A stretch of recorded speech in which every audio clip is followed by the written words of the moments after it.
Hello, and thank you for joining us for this month's Council Update. I'm Cottage Grove City Council Member Justin Olsen, and joining me for this month's Council Update is our City of Cottage Grove Public Works Director, Ryan Burfeind. Ryan, thanks for joining us today. Thanks for having me, Justin. I appreciate you coming down. I wanted to ask real quick, because I can't quite remember, how long have you been Public Works Director in the city now? So I've been Public Works Director for just about 4 years. Okay. Yep. And you were the engineer before then, Yep. but you're still doing engineering work, is that right? Yep, that's correct. So I came through our engineering division. I've been with the city for actually a little over 10 years. Okay. And I still have my hands in the engineering work today. Understood. And I know that the last 4 years have been awfully busy, so you definitely jumped into the deep end of the pool. We certainly appreciate that.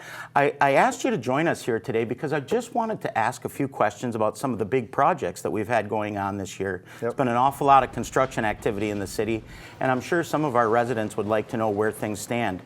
If you don't mind, let's start with the big one, which is the East Point Douglas Road and Jamaica Avenue project near Target and Cub Foods. There's been an awful lot going on there.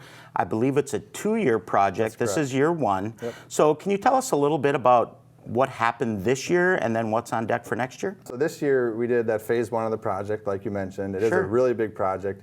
We did have to break it up into 2 years just to the sheer scope of it. And this year we really focused on everything on Jamaica Avenue and kind of on East Point Douglas right on either side. So we did the expansion at that signal. We added all the dual left turn lanes, which are really critical for allowing the right amount of traffic to the intersection. We did a whole new signal system, and we did some other upgrades like the new street lights in the area and fixed some other utilities as well. Now, what will be on deck for next year to kind of button this up and put a little bow on it and make it all nice and pretty when it's done? Yep. Yeah, certainly. So next year is really that second part. It's that roundabout. So it's kind of an interim phase right now. We still have the signal that people are used to at that entrance to the commercial area there with Cub Foods and Target. Sure. And that's going to stay there just for the winter. And then when the project's all done, that'll actually be a right in, right out, because it is just too close to the Jamaica and East Point intersection. That's the real crux of the issue. And then just one intersection down to the east, kind of that next kind of unsignalized intersection, that's becoming a roundabout, which will really help keep that traffic flowing well through the commercial area. So that'll all happen next year, and that will be under a full road closure. Unfortunately, to build a roundabout, East Point Douglas Road will be closed for the duration of that project. So a little short-term pain, but really long-term gain. I know that intersection has been a challenge for many, many, many years, and we've heard lots of feedback as a council about addressing the issue. So it sounds to me like you're going to have everything buttoned up by the end of next year. Is that right? That's correct. Yep. Perfect. Now let's go with the million-dollar question. Purple streetlights by Menards. What is going on there? Yep, so this is a good one to talk about real quick. That was actually a nationwide issue, a failure of that style of lights for that manufacturer, where there was just something that broke in that LED bulb, and it changes the white LED to a purple LED. Okay. And last winter it was just barely noticeable. It wasn't bad, and then you kind of go through the summer, you don't see the streetlights as much, and now they're very purple. We are actually replacing them under a full manufacturer warranty now. But actually there's going to be different streetlights installed next year, which was planned. But because this is fully paid for by the manufacturer, we are changing them out. We're just starting to get those new replacement heads. I see. Well, thank you. Another project I'm very excited about is our low zone water treatment plant.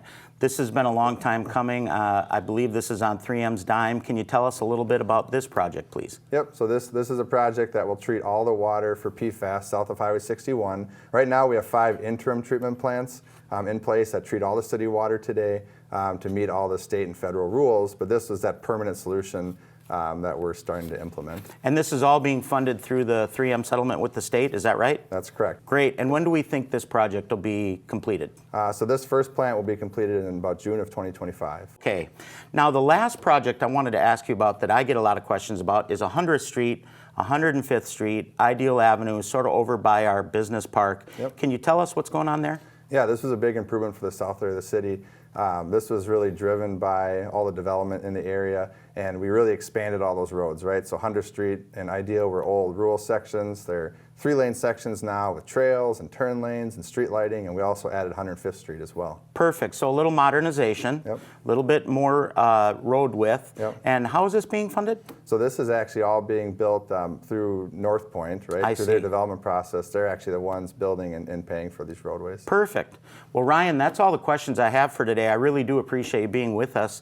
And for those who may have questions about anything going on in the city of Cottage Grove, including these construction projects, you can always reach out to your city council members.